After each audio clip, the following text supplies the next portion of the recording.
सिद्धाणं नमो आयर्याळं नमो वज्रायाळं नमो लोय सवसाहूणम्।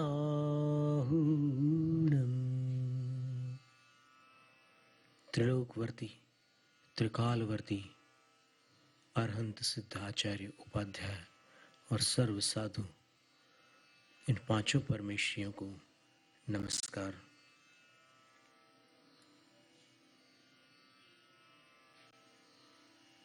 कर्नाटक प्रांत के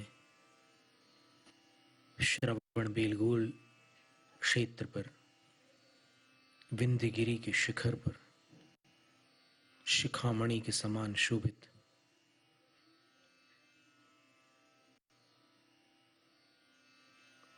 इस भरत भूमि पे, भरत क्षेत्र की भारत भूमि पर अद्वितीय श्री गोमटेश्वर बाहुबली स्वामी को भावपूर्ण प्रणाम।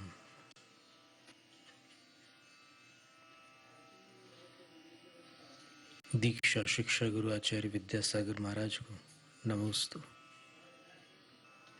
आचार्य नेमिचंद सिद्धांत चक्रवर्ती ने गोमटेश्वर बाहुबली स्वामी की प्रतिष्ठा में अपना पावन सानिध्य प्रदान किया था और प्रतिष्ठा से पूर्व ही प्रतिमा का प्रभाव दृष्टिगोचर होने लगा था। फिर जो महामस्तकाभिषेक की वार्षिक बल्कि 12 वर्षीय अंतराल पर होने वाले बड़े बड़े उत्सव हुए, उन उत्सवों में कभी कभी अंतराल अधिक भी हुआ। ब्रिटेन से, इंग्लैंड से जो एक वीडियो सन 1967 का लगभग 2 मिनट के बराबर अवधि वाला जब सामने आया तो उसमें उद्घोषक ने ये कहा है कि ये महोत्सव 60 वर्षों में एक बार होता है। अब संभव है उनको वैसी कोई जानकारी दी गई हो, क्योंकि 1907 में हुआ था, 1925 में हुआ था, 1967 में हुआ था, फिर 1981 में हुआ था, 1993 में हुआ था, 2006 में हुआ था और अब 2018 में भी ये महामस्तकाभिषेक उत्सव हुआ है। 9 दिन की वो प्रधान मुख्य अवधि रही, पर उसके बाद फिर वो जो मचान रहता है, जो संरचना होती है पीछे, इस बार जर्मन टेक्नोलॉजी से वो बनी हुई है, तो वो जब तक रहती है तब तक कार्यक्रम चलते रहते हैं और हजारों लाखों लोग वहां आकर सब कुछ भूल जाते हैं और भगवान की भक्ति में लीन हो जाते हैं। वो चाहे किसी भी मान्यता की क्यों न हो, वहां पहुंचकर एक दूसरी दुनिया में पहुंच जाते हैं। उस अंग्रेजी वीडियो में जो संचालक रहे होंगे, सूत्रधार रहे होंगे, उनने एक वाक्य बोला है कि जैन संप्रदाय एक आर्थिक रूप से संपन्न संप्रदाय है और एक मान्यता है कि इस महामस्तकाभिषेक को जो भी देख लेते हैं अथवा जो इसमें भाग लेते हैं, उनका आगामी भव सुधर जाता है। और अपना जीवन यहाँ तक सीमित नहीं है। अपन पहले भी कहीं से यहाँ पहुँच गए, पहले कहीं जीवन जी करके यहाँ आ गए, और ये जीवन जो जी रहे हैं इसके बाद भी कहीं और अपनी यात्रा चलेगी। जीवन का प्रवाह नष्ट नहीं होता, जीवन बदल जाते हैं। एक जीवन के बाद दूसरा जीवन शुरू हो जाता है। आत्मवादी दर्शनों की यही मान्यता है पूरे भारत में। आत्मा का अस्तित्व एक जीवन तक सीमित नहीं है। इससे पहले भी आत्मा कहीं और अपना पूर्व जीवन जी रही थी, उससे पहले और कहीं, उससे पहले और कहीं। और ये ट्रांसमाइग्रेशन बोलते हैं अंग्रेजी में। ये जो एक ऐसा चक्र है, तो इसमें जीव अपने कर्मों के अनुसार, अपनी करनी के अनुसार भरनी को प्राप्त करता है। जैसी करनी वैसी भरनी। जैसे कर्म करता है उसके अनुसार उसको गतियां प्राप्त होती है, और वो संसार में भव भ्रमण करता है, यानी भवों में घूमता रहता है, भ्रमण करता रहता है, एक भव से दूसरे भव में, दूसरे से तीसरे भव में। और ये विषय पहले तो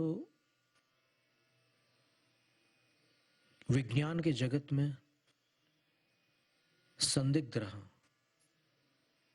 लेकिन आजकल डॉक्टर ब्रायन वेइस और दूसरे और भी लोग हैं। पुस्तक महल से एक पुस्तक छपी थी, अनसुलझे रहस्य, द अनसॉल्व्ड मिस्ट्रीज। उसमें बेंगलोर के पास एक neurosciences, mental health and neurosciences research centre का जिक्र था। री इनकारनेशन, पुनर्जन्म, ये भी एक अनसुलझा रहस्य है। तो उसमें उन्होंने लिखा था कि उन्होंने कई ऐसे मामलों की जांच की जो बताते थे कि हम पहले ऐसे थे, वैसे थे, वहां रहते थे, वहां की आबो हवा ऐसी थी, वहां का वातावरण ऐसा था, वहां ऐसी घटना हुई थी। तो जब इन्होंने खोजबीन की तो उन सभी की बातें सही निकली। संभवतः 45 ऐसे मामले उन्होंने देखे जो सच निकले। तो उनको लगा कि there is something which exist beyond this body. कोई ऐसी चीज है जो इस शरीर से अलग अस्तित्व रखती है।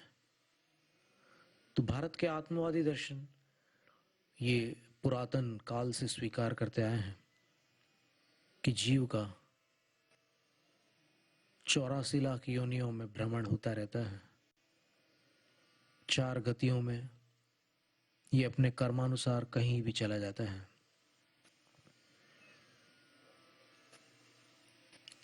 ये कभी उन्नत होता है और कभी अवनत भी हो जाता है।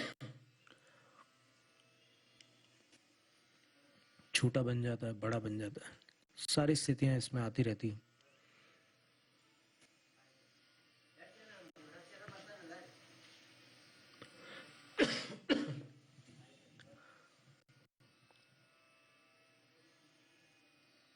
तो उस अंग्रेजी वीडियो में जो अभी भी YouTube पर उपलब्ध है, महामस्तकाभिषेक नाम से, उसमें उन्होंने कहा है कि ये आगामी जन्म सुधारने के लिए बड़ा सुंदर अवसर होता है। गोमटेश्वर बाहुबली भगवान की भक्ति करने से, उनके इस महोत्सव में सम्मिलित होने से आगामी काल बड़ा मंगलमय होता है। और यहाँ पर बहुत सी घटनाएं भी होती रहती है, बहुत से लोग जानते भी हैं। जो नहीं जानते उनके लिए एक जानकारी की बात है। आचार्य रत्न बाहुबली महाराज श्री ने अपने शिष्यों को एक घटना सुनाई थी, और उन्हीं के शिष्य आचार्य सिद्धसेन मुनिराज ने वो घटना एक बार पर्वत पर आरोहण करते समय हम लोगों को सुनाई थी। घटना ऐसी थी कि कभी किसी काल में मैसूर नगर का एक राजा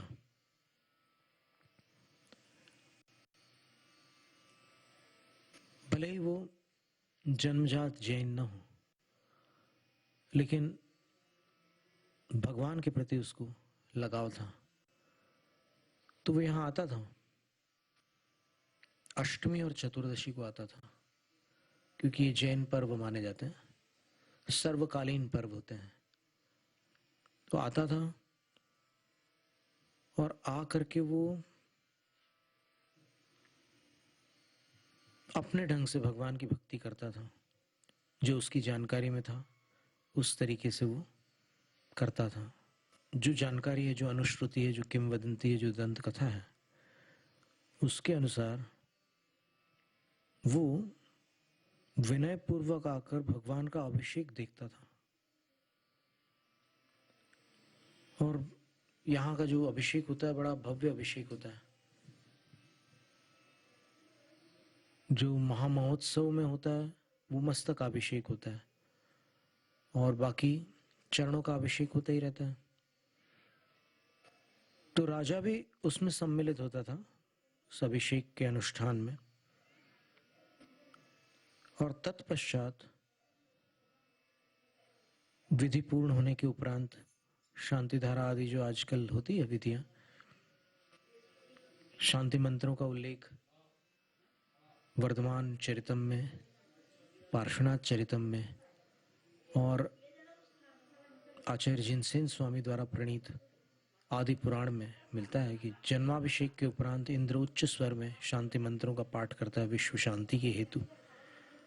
अब उस पाठ के साथ एक शांति धारा भी चलन में है, और चूंकि उसमें धर्म ध्यान का अभिप्राय होता है, तो भगवान के आलंबन से धर्म ध्यान करने में हानि क्या है। उस समय लोग तालियां नहीं बजाते शांति धारा के समय। अभिषेक के समय तो धूमधाम से तालियां, गाजे बाजे सब कुछ होते हैं, पर शांति धारा के समय सन्नाटा होता है। उसका कारण है कि अभिषेक तो एक उत्सव है, लेकिन शांति धारा विश्व की पीड़ा का शमन करने के लिए एक प्रार्थना है। और उस प्रार्थना में जब कई जीवों के प्राण संकट का निवारण करने की प्रार्थना करते हैं, अपन भावना करते हैं, तब उस समय उत्सव का प्रसंग नहीं होता, एक गंभीर स्थिति होती है। उसको शास्त्रों में अपाय विचय धर्म ध्यान कहते हैं, कि जब शांति धारा होती है तब विश्व शांति की कामना करते हैं, सबके सुख की कामना भी करते हैं, सबके संकट निवारण की कामना भी करते हैं, सब अनिष्टों के छेदन भेदन की कामना करते हैं, सबके आनंद की कामना करते हैं। और उस कामना का प्रभाव भी देखने में आता है। उदाहरणार्थ, यदि किसी असाध्य रोगी का नाम लेकर शांति धारा की जाती है, तस्य शांतिर्भवतु, तस्याः शांतिर्भवतु, ऐसा कुछ भी बोल करके उसे शांति हो, इस भावना से शांति धारा की जाती है, तो निरंतर कुछ दिनों तक शांति धारा करने पर उसके स्वास्थ्य में अंतर पड़ने लग जाता है। और यहां तक देखा गया है कि निरंतर इस प्रक्रिया को जारी रखने पर और शांति धारा के पश्चात जो अभिषेक का गंधोदक था और शांति धारा का जो जल उसमें मिश्रित हुआ है, या जो भी द्रव उसमें मिश्रित हुआ है, उसको ग्रहण करने पर कैंसर तक ठीक हो जाते हैं, कैंसर के मरीज भी स्वस्थ हो जाते हैं।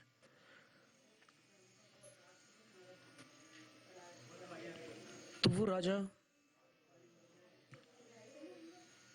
ये सब विधि करने के बाद वो पूरा जो गंधोदक होता था, सब मिश्रण उसमें चंदन है, हल्दी है, दूध है, सब कुछ है। सन 81 से पूर्व तो दही और घृत का भी प्रयोग था।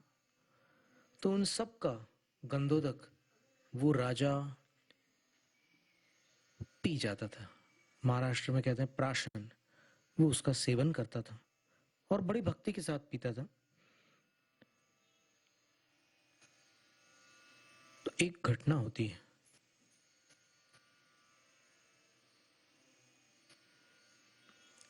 कुछ शत्रुओं ने ये जानकारी प्राप्त कर ली और एक षड्यंत्र रचा। उन्होंने वहां के जो पुरोहित थे उनसे कहा कि जैसा हम कहते हैं वैसा तुम करोगे तो हम तुम्हें बहुत बड़े पुरस्कार से पुरस्कृत करेंगे। पर उसको लगा कि मैं ऐसा गलत काम कैसे कर सकता हूं।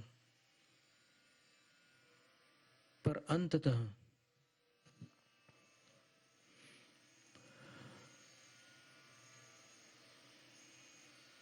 मनुष्य की दुर्बलता होती है, वो कभी सम्मान के बदले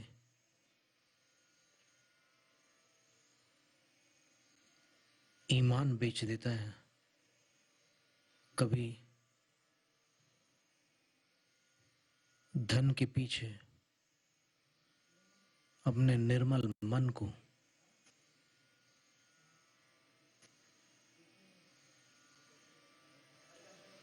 समाप्त कर देता है। वो तैयार तो हो गया, जैसा जैसा वो लोग बोल रहे थे उसने वैसा किया और नित्य क्रम के अनुसार जैसे गंधोदक के बाद वो पात्र जो होता था वो पात्र लेकर के राजा को देता था। तो जब उस षड्यंत्र में सम्मिलित होकर वो पात्र देने लगा तो अब अंतरात्मा तो कचोटती है मनुष्य को।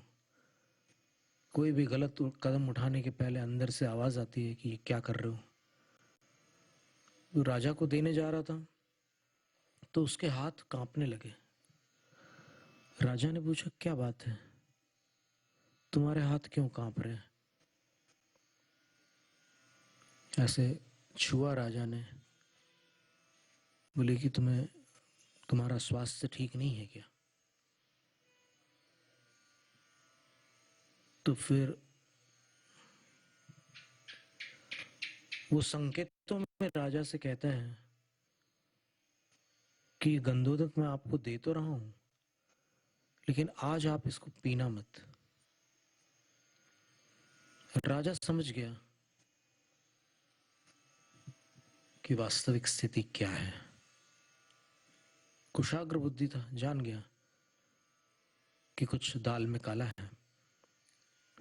लेकिन तो भी राजा ने कहा कि हे पुरोहित, तुम निश्चिंत रहो, इस गंधोदक को मैं यदि पी भी लेता हूं तो कोई हानि नहीं होगी, ये मेरा विश्वास है।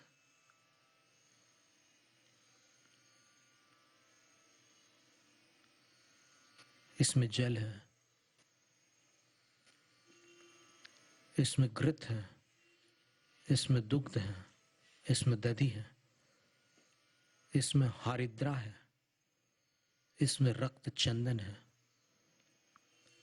इसमें केसर है, इसमें अष्टगंध है, इसमें इक्षुरस है।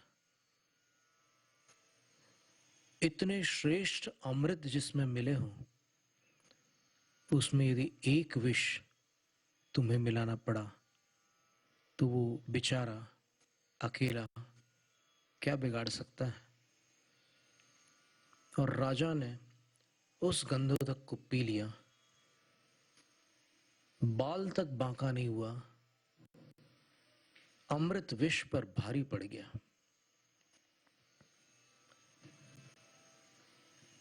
वास्तव में ये जो परिपाटी चली आ रही है, ये परिपाटी किसी काल की देन नहीं है। ये परिपाटी किसी परिस्थितिवश उत्पन्न नहीं हुई है। ये परिपाटी किसी जैनाभासी ने उत्पन्न नहीं की है। आचार्य कुंदकुंद स्वामी के वचनों पर यदि कोई ध्यान दे, जो बड़े गौरव के साथ कुंदकुंद आमनाय का नाम लेते हैं, वो यदि विचार करें तो नंदीश्वर भक्ति की अंजलिका में आचार्य कुंदकुंद स्वामी ने स्वयं प्राकृत भाषा में लिखा है, चौविहा देवा सपरिवारा, चारों प्रकार के देव अपने परिवार सहित। देवों के परिवार में कौन होता है, इस पर आप चिंतन कर सकते हैं। जो भी श्रोताजन सुन रहे हैं इस वक्तव्य को, वो विचार कर सकते हैं, क्योंकि देवों के यहां पुत्र पुत्रियां तो नहीं होते। उनके यहां ऐसे रक्त संबंध नहीं होते। उनका शरीर मनुष्यों की भांति सप्त धातु से रचित नहीं होता। उनका शरीर दिव्य वैक्रिय के शरीर होता है। तो उनके परिवार में जो देव देवियां हैं, वही परिगणित हो सकते हैं। जैसे इंद्र के परिवार में इंद्राणी सहज रूप से सम्मिलित होंगी, और जितनी इंद्राणियां हैं वे सब परिवार में गिनी जाएंगी। और परिवार में और भी विस्तार के साथ कर्णानी योग के ग्रंथों में वर्णन उपलब्ध होता है। गाथाओं में आचार्यों ने बहुत सुंदर वर्णन किया है कि देवों का परिवार कैसा होता है। जानकारी की बात है। तो आचार्य कुंदकुंद स्वामी कह रहे हैं कि वो चारों प्रकार के देव अपने परिवार सहित नंदीश्वर द्वीप में जाकर के वहां विराजमान जो जिन बिंब हैं उनकी अर्चना करते हैं, पूजा करते हैं, वंदना करते हैं उनको, और नमस्कार करते हैं। कैसे करते हैं? तो कर्ण विभक्ति लगा करके बीच में उन्होंने 6 पद दिए हैं। दिव्य ही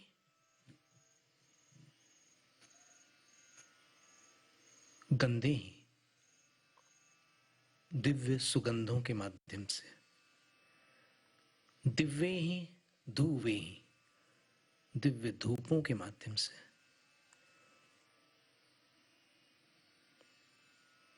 दिव्य ही पुष्पे ही, दिव्य पुष्पों के माध्यम से, दिव्य ही चूर्णे ही, दिव्य चूर्णों के माध्यम से, रंग बिरंगे चूर्णों से सुंदर सुंदर मांडना बना करके भव्य पूजा करते हैं, भगवान की अर्चना करते हैं।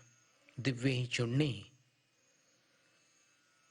आचार्य पूज्यपाद स्वामी ने चूर्णाभिषेक का भी वर्णन किया है नंदीश्वर भक्ति की 18वीं कारिका में, और उसके अनुवाद में हमारे दीक्षा शिक्षा गुरु आचार्य विद्यासागर महाराज श्री ने कुछ ऐसे शब्द लिखे हैं, जिन पूजा अभिषेक पूर्ण कर अक्षत केसर चंदन से। तो आचार्य श्री का कहना यह है कि वो जो चूर्णाभिषेक होता है उसमें कौन से चूर्ण होते हैं? बोले कि अक्षत के चूर्ण होते हैं, केसर का चूर्ण होता है, चंदन का भी चूर्ण होता है, विभिन्न प्रकार के चूर्ण हो सकते हैं। तो इनको आदि लेकर के ऐसे और भी जो श्रेष्ठ सुगंधित द्रव्यों के चूर्ण होते हैं उनसे अभिषेक करते हैं। और दिव्य ही, दिव्य शब्द का प्रयोग किया।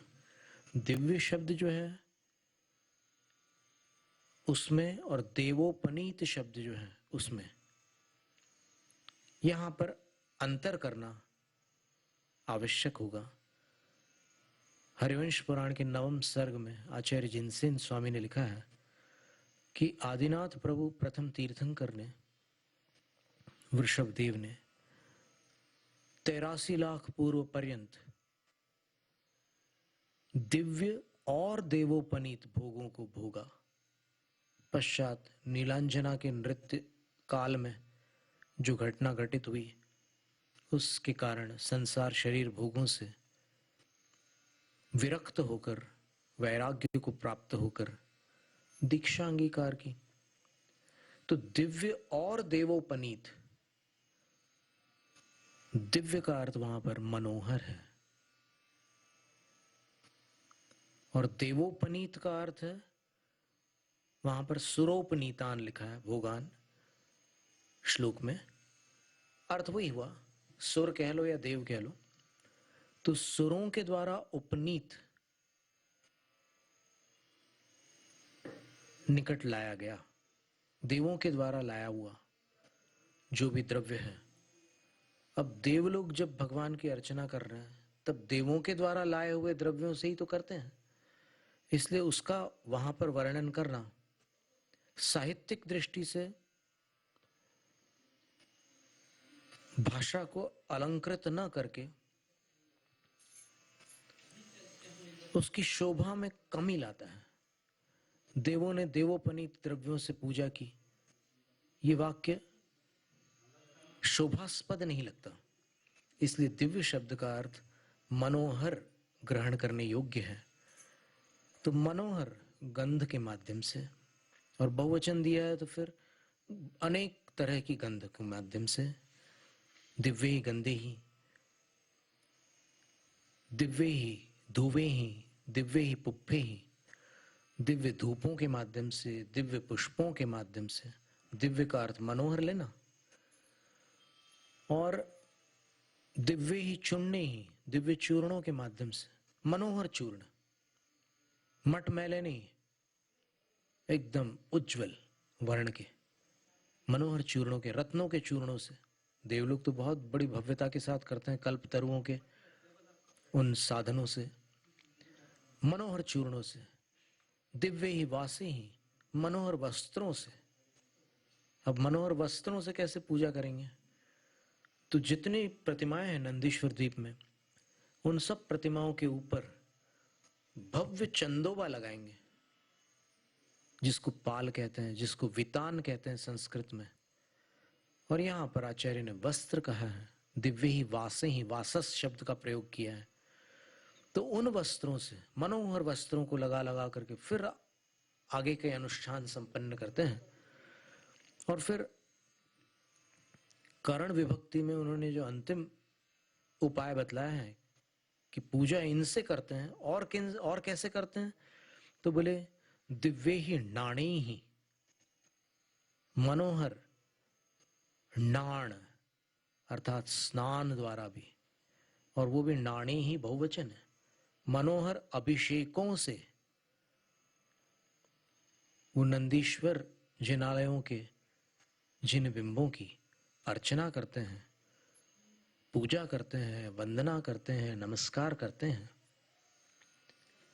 पूजा के विषय में आचार्य वीर सिंह स्वामी ने जय धवला की पहली पुस्तक में नए संस्करण में पृष्ठ 92 पर और पुराने संस्करण में पृष्ठ 100 पर एक पंक्ति लिखी है, नवण ओवलीवण छुहावण फुल्लारोवण धूव दहन आदि बाबारे ही छज्जीव विराहण हेवण जिन पूजा करणाणुवत्ती दो।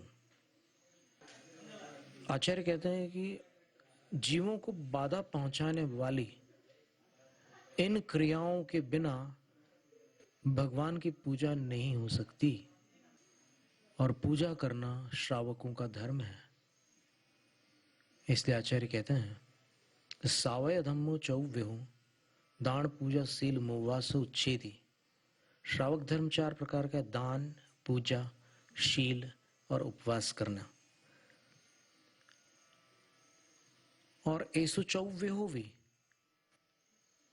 जीव विराहो, कहते हैं कि चारों प्रकार के जो श्रावक धर्म है उनमें जीवों को बाधा होती है। अब पूजा करने में जीवों को बाधा कैसे होती है? तो बोले कि ये जितनी क्रियाएं बताई है, नवण अभिषेक, जिसको नाण कह रहे हैं आचार्य कुंद कुंद स्वामी, आचार्य वीर सेन स्वामी ने उसको नवण कहा है। स्नपन अभिषेक, प्रक्षाल शब्द नहीं कहा। प्रक्षाल शब्द केवल 3 स्थानों पर आया है। एक तो आहार दान के समय गुरुओं के चरणों का प्रक्षालन होता है, पाद प्रक्षालन कहते हैं उसको। दूसरा, अभिषेक के पूर्व भगवान को जिस आसन पर विराजमान करते हैं उसका श्लोक के उच्चारण, काव्य के उच्चारण पूर्वक प्रक्षालन किया जाता है, जिसका नाम है पीठ प्रक्षालन।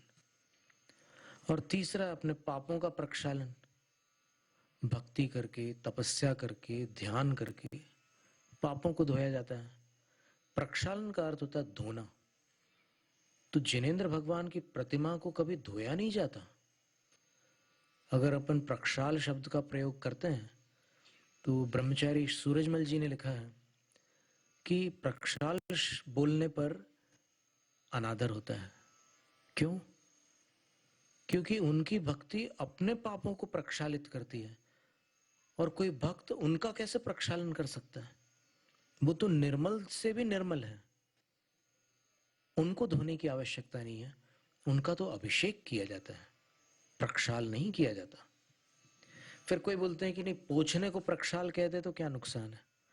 पोछने को प्रोंछन कहते हैं, प्रक्षाल नहीं। तो जो शब्द जिस रूप में आचार्यों ने व्यवस्थित रखे हैं उसमें अपन क्यों छेड़खानी करें? क्यों उनको अपन अव्यवस्थित करें? उनको जैसे हैं वैसे ही रहने दो। तो आचार्य कुंद कुंद स्वामी कहते हैं कि मनोहर अभिषेकों से दिव्य ही नाणे ही, बहुवचन है, मनोहर अभिषेकों से। फिर पूज्यपाद स्वामी ने चूर्ण स्नपन का भी उल्लेख किया, तो मनोहर अभिषेकों में चूर्ण भी सम्मिलित है। क्योंकि मनोहर वो है कि जिसको देखने पर मन प्रसन्न हो जाए, आकृष्ट हो जाए।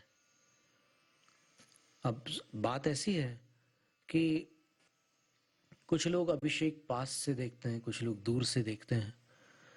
जो अभिषेक दूर से देखने वाले को दिखाई ही ना दे उसको क्या कहें? दिव्याभिषेक कहें या नहीं? और जो अभिषेक इस पहाड़ी से उस पहाड़ी पर भी दिखाई दे। देखो, यहां पर बहुत सारे लोग दर्शक बन करके आए, उनमें से कईयों ने हमसे कहा कि हम चंद्रगिरी पर थे और विंध्यगिरी पर अभिषेक चल रहा था, तो जब दूध का अभिषेक हो रहा था तो दिख रहा था, जब हल्दी का अभिषेक हो रहा था तब दिख रहा था, पर जलाभिषेक हो रहा था तो दिख नहीं रहा था। भावना बहुत अच्छी होती है अभिषेक करने वालों की, तो अपन भावनाओं पर कोई भी टिप्पणी नहीं करते। लेकिन आचार्य कुंद कुंद स्वामी ने जो लिखा है कि दिव्य अभिषेकों के द्वारा वो देवलोग, नंदीश्वर के जिनालयों में जो जिन बिंब है उनकी अर्चा करते हैं, उनकी पूजा करते हैं। और आचार्य वीर सिंह स्वामी जयधवला में कह रहे हैं कि नवन के बिना पूजा करणाणो वत्ती दो, पूजा नहीं की जा सकती। बीच में एक बार कोई बात न्यायालय तक गई थी, लेकिन इस पंक्ति के कारण अभिषेक करने वालों के पक्ष को विजय प्राप्त हुई थी कि हमारे यहां पर अभिषेक के बिना पूजा नहीं होती। तो नवन सबसे पहले, उपलेपन, फिर भगवान पर उपटन वगैरह भी लगाए जाते हैं। अब बहुत बड़े हैं बाहुबली भगवान, तो फिर उनका तो भिन्न भिन्न प्रकार से अभिषेक ही संभव है, उन पर उपटन लगाना बहुत दुष्कर कार्य है। बाकी मंदिरों में जो अन्य प्रतिमाएं हैं उन पर तो चंदन उपलेपन आदि होता ही, गंध लेपन वगैरह, तो ये उपलेपन अलग है। फिर उसके बाद छुहावण, जब पूजा करते हैं तो भगवान के चरणों में भी गंध का लेपन किया जाता है। और फुल्लारोहण, फूल का आरोपण किया जाता है। फुल्लारोहण नहीं है, फुल्लारोहण है। संस्कृत छाया बनेगी फुल्लारोपण, पुष्पों का आरोपण किया जाता है। और आरोपण की जो प्रक्रिया है सब जानते ही हैं। जब वृक्षारोपण करते हैं तो फिर भूमि पर करते हैं, जब दोषारोपण करते हैं व्यक्ति पर करते हैं, जब व्रतारोपण करते हैं तब व्रताभिलाषी के ऊपर करते हैं व्रतारोपण, संस्कार आरोपण करते हैं तो प्रतिमा पर करते हैं, और दीक्षा के समय जो साधु के गुण होते हैं उन गुणों का जो आरोपण करते हैं वो दीक्षार्थी पर करते हैं। तो फुल्लारोपण यानी जो पुष्प का आरोपण है वो कहाँ करेंगे? आज ये विषय पंथवाद कहलाता है, पर अभी जो चर्चा आपके सामने रखी जा रही है ये पूरी की पूरी आगम की बात है। हम केवल उन्हीं पंक्तियों का अर्थ आपके सामने प्रेषित कर रहे हैं। पुल्लारोपण शब्द का अर्थ क्या हो सकता है? आरोपण तो ऊपर ही होता है ना। और फिर इसमें बाधा क्या है? ऐसा लगता है कि प्रतिमा श्रृंगारित न हो जाए, प्रतिमा अलंकृत न हो जाए, प्रतिमा रागियों जैसी न हो जाए। समाधान ये है, कल्याण मंदिर के 28वें काव्य में आचार्य कुमुद चंद्र स्वामी ने पार्श्वनाथ भगवान की स्तुति करते हुए लिखा है, दिव्यस्रजो जिन नम त्रिदशाधिपाना मुत्सृज्य रत्न रचितानपि मौलिबन्धान् पादौ शयन्ति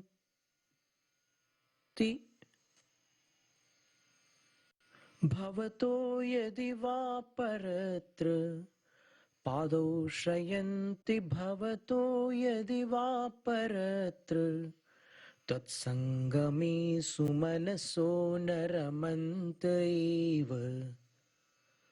समावसरण का वर्णन है, साक्षात जिनेंद्र भगवान पार्श्वनाथ भगवान, उनके विषय में आचार्य कहते हैं कि जब देवों के इंद्र भगवान के चरणों में नतमस्तक होते हैं, आदि पुराण में तो आचार्य जिनसेन स्वामी ने लिखा है कि वो अपने मुकुट भगवान के चरणों में रगड़ते हैं। तो आचार्यों का अभिमत तो यह है कि भगवान का स्पर्श केवल ज्ञान के बाद वर्जित नहीं है, असंभव नहीं है, उपसर्ग नहीं हो सकते, इतना ही आचार्यों का कथन है। तो जब वो नमस्कार करते हैं तो उनके सुंदर रत्नों के बने हुए मुकुटों को छोड़कर जो मालाएं लिपटी रहती है कल्पतरुओं के पुष्पों की देवों के मुकुट में, वो उन मुकुटों का त्याग करके भगवान के चरणों का आश्रय ले लेती हैं। और फिर एक उत्प्रेक्षा की है कि जो भी सुमन है उनको यदि भगवान का समागम मिल जाए तो वो अन्यत्र प्रीति को प्राप्त हो ही नहीं सकते, वो तो भगवान के चरणों में ही आ जाते हैं। तो समावसरण में भगवान के चरणों पर कल्पतरुओं के पुष्पों की मालाओं की भरमार होती है, तो वहां तो भगवान रागी नहीं होते। और अगर अपन ये माने कि भगवान की वीतरागता को क्षति पहुंचती है इन क्रियाओं से, तो ऐसा मानना भी सिद्धांत से बाधित होता है, क्योंकि भगवान की वीतरागता क्षायिक है। क्षायिक वीतरागता कभी प्रत्यावर्तित नहीं होती, नष्ट नहीं होती।